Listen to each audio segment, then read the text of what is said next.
ہم آج یہاں اس لیے جمع ہوئے ہیں کہ مولانا حسین احمد مدنی مرحوم کے انتقال پر اپنا دلی غم و افسوس ظاہر کریں۔ مولانا مرحوم نے ملک کی جو شاندار خدمتیں کی ہیں ان کی بڑی قدر و قیمت ہے، اور وہ اس درجہ شاندار ہیں کہ ہم انہیں فراموش نہیں کر سکتے۔ ابھی ان کی عمر بہت چھوٹی تھی کہ ان کے والد اپنے وطن فیض آباد کو چھوڑ کر حجاز چلے گئے، اس خیال سے کہ اپنی زندگی کے آخری دن مدینہ منورہ میں بسر کریں۔ یہ بھی ان کے ساتھ چلے گئے۔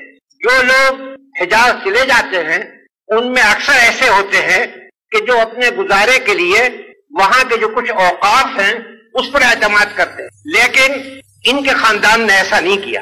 انہوں نے وہاں مدینے میں بساتی کی ایک دکان کر لی تھی، اور اس سے جو آمدنی ہوتی تھی اس سے اپنے خاندان کا گزارا چلاتے تھے۔ اسی حالت میں انہوں نے تعلیم حاصل کی، تعلیم کے سلسلے میں ہندوستان آئے، پھر یہاں سے واپس مدینہ منورہ گئے اور وہاں پڑھنے پڑھانے میں مشہور رہے، لیکن اس وقت تک سیاست سے ان کا کوئی تعلق نہ تھا، پڑھنے پڑھانے میں تھے۔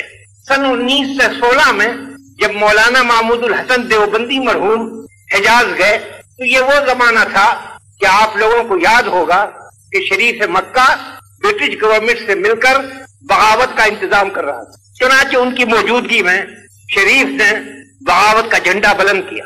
ظاہر ہے کہ مولانا محمود الحسن اس کو برداشت نہیں کر سکتے تھے، کسی نہ کسی طرح یہ خبر نکل گئی کہ وہ اس کے مخالف ہے۔ شریف نے انہیں گرفتار کیا اور جدے لا کر برٹش کونسل کے حوالے کر دیا۔ گرفتاری صرف ان کی تھی، لیکن مولانا حسین احمد جو ان کی خدمت میں رہتے تھے انہوں نے پسند نہیں کیا کہ وہ الگ رہیں، انہوں نے بھی اپنے کو پیش کیا۔ چنانچہ ان کو مالٹا میں لا کر رکھا گیا۔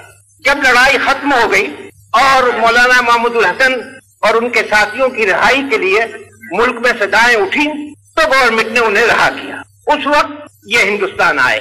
کچھ دنوں کے بعد کلکتے کی جامع مسجد میں نے ایک مدرسہ جاری کیا تھا تاکہ نان کوآپریشن کے سلسلے میں جن طالب علموں نے مدرسہ کالج کو چھوڑا تھا ان کی تعلیم کا انتظام ہو۔ وہاں ان کو مدرس اول مقرر کیا گیا، وہاں کام کرتے رہے، لیکن سیاسی جلسوں میں بھی شریک ہوتے تھے، مگر زیادہ انہوں نے ایکٹیو پارٹ اس وقت نہیں لیا۔ لیکن سن 1930 کے بعد انہوں نے اپنے تئیں آزادی کی لڑائی کے لیے وقف کر دی، اور کانگریس کی کوئی تحریک ایسی نہیں ہوئی کہ جس میں انہوں نے مردانہ وار حصہ نہ لیا ہو اور شاندار قدم نہ اٹھایا۔ بار بار وہ جیل میں گئے، بار بار انہوں نے قید و بند کی تکلیفیں جھیلی، مگر ان کی پریشانی کو بل نہ آیا۔ اس سے بھی بڑھ کر جو چیز یاد رکھنے کے قابل ہے وہ مصیبتیں ہیں جو انہوں نے لیگیوں کے ہاتھوں سے اٹھائی۔ سن 45 میں جب الیکشن ہوا تو کانگریس کے امیدوار بھی کھڑے کیے گئے۔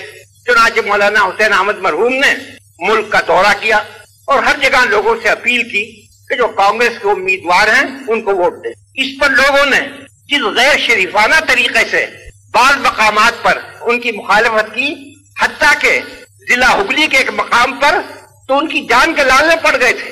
اگر ریلوے پولیس نے مداخلت نہ کی ہوتی تو ان کے لیے جان کا خطرہ پیدا ہو گیا تھا۔ آپ کو یاد ہوگا کہ اس زمانے میں لیگیوں نے یہ کیا تھا کہ عوام کو دھوکہ دے کر مذہبی پاگل پن اجاگر کیا جائے، اور جاہلوں میں جب مذہبی پاگل پن پیدا ہو جائے تب اس کی کوئی حد نہیں ہوتی۔ ان کو مقابلہ کرنا پڑا، لیکن یہ اپنی جگہ پہاڑ کی طرح قائم رہے، ایک منٹ کے لیے ان کی استقامت میں تزلزل نہیں۔ پھر اس کے بعد یوپی کا انہوں نے دورہ کیا، وہاں بھی بعض مقامات میں پتھر پھینکے گئے، لیکن وہ اسی طرح اپنی جگہ قائم رہے، اور جو انہوں نے روش اختیار کر لی تھی اور جس کو وہ اپنا ایمان سمجھتے تھے اس پر برابر قائم رہے، اور آخر میں دنیا سے گئے تو اسی یقین اسی استقامت کے ساتھ گئے۔ ان کی ذات بہت مغتنم تھی، ان کا انتقال ایک قومی نقصان ہے، اور مجھے یقین ہے کہ آپ سب لوگوں کے دل میرے ساتھ ہوں گے جب میں یہ کہتا ہوں کہ ہم ان کی وفات کو ایک قومی نقصان سمجھتے ہیں، اور ان کے لیے درگاہ خداوندی میں دعا کرتے ہیں کہ اللہ تعالیٰ ان کی روح پر اپنی رحمت نثار کرے۔